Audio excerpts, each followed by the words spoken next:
Yo, greetings. I am an alien. Nah, I'm joking. Hey, listen. I want to try to talk about correction or receiving correction.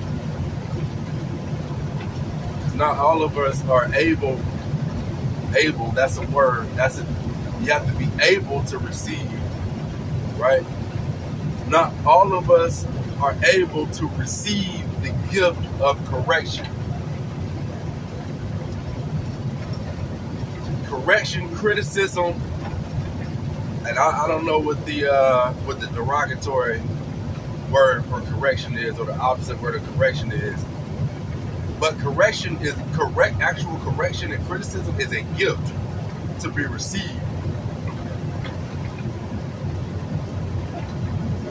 and you have to receive that gift in your spirit, right? And what I mean is, if somebody is trying to correct you, of course it's a time to correct, right? But if someone is trying to give you correction, give us correction, and we begin with excuses, that person is not entitled to receive your excuses. They aren't. They don't. They aren't there to receive your excuses, right? You're there to receive or to deny or reject the gift. But you don't owe that person an excuse or a reason as to what happened if they're only offering correction or criticism.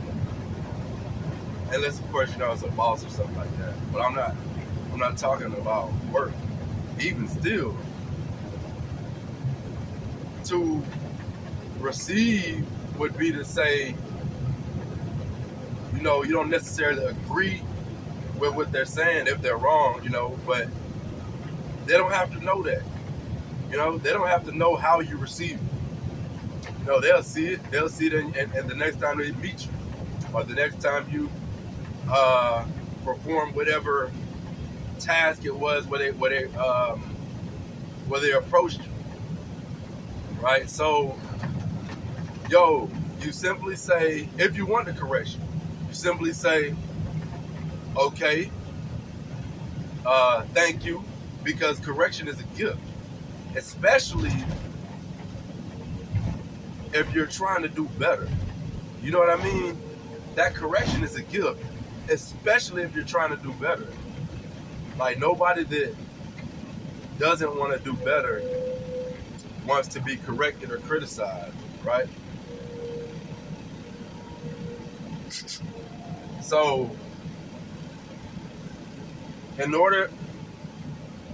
the first step into making a correction is to first acknowledging the fact that there is a problem or an issue. If you've already acknowledged there's a problem or an issue, then you open the door to correction or criticism. After that open door of correction and criticism, now you open the door to change. If when you receive correction, you can reject that door. You can reject that correction. I'm sorry. You can reject that change by closing the door to correction and criticism, and you do that through rejecting that gift. So, first acknowledging, yeah, I want to, and it's not necessarily that you're doing something wrong, but shoot, I don't got my seatbelt on.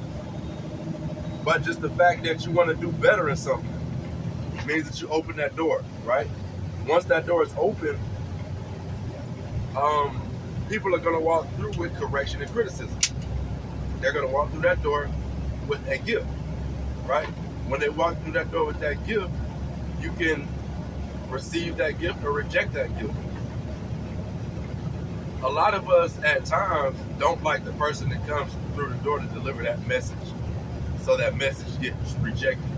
But that's not on them, that's on you, that's on us. That's on us to be able to receive that. If we can't receive it, then we might not receive that correction. We might not ever receive that gift again.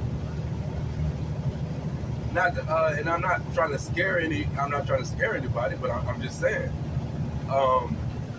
how many opportunities do you have to receive a precious gift of correction and criticism to elevate you?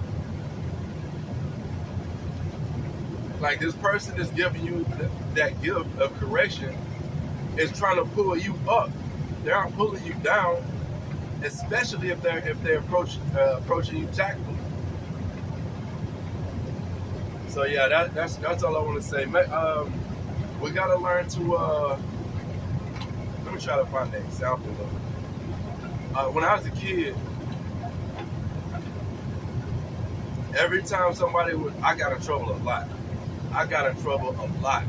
So every time, even as in my adult years, like, I was never able to conform. I was never able to fit in. I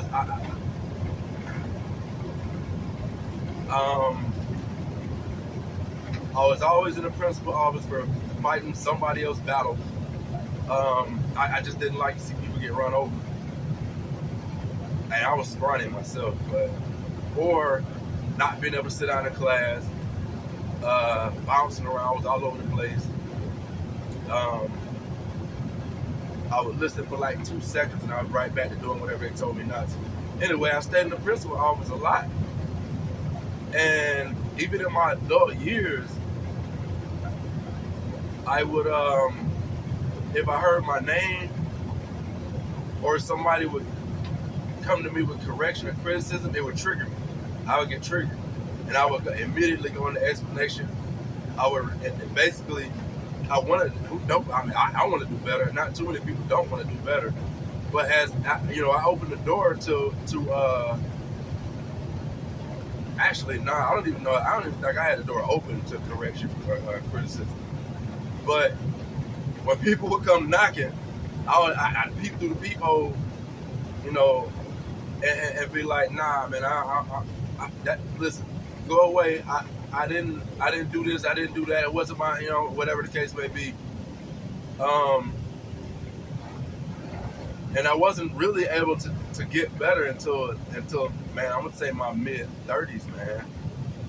My mid-30s. I was a good guy. I loved helping people, but I rejected information to help myself, if that makes sense.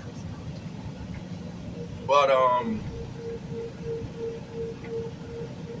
and I would come up with excuses as to why I did what I did, or basically living in my own world, my own reality,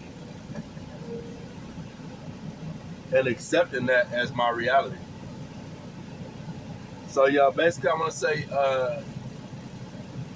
correction and criticism is a gift. It's a precious gift. It's a precious jewel. We gotta learn to accept. We gotta learn to accept when somebody takes their time and takes the opportunity to present it to us.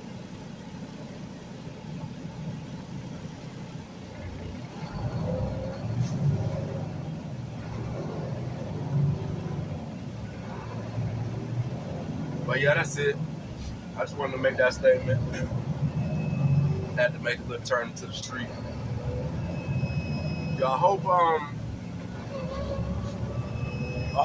I hope this gift was able to be received, because I believe that's a precious gift.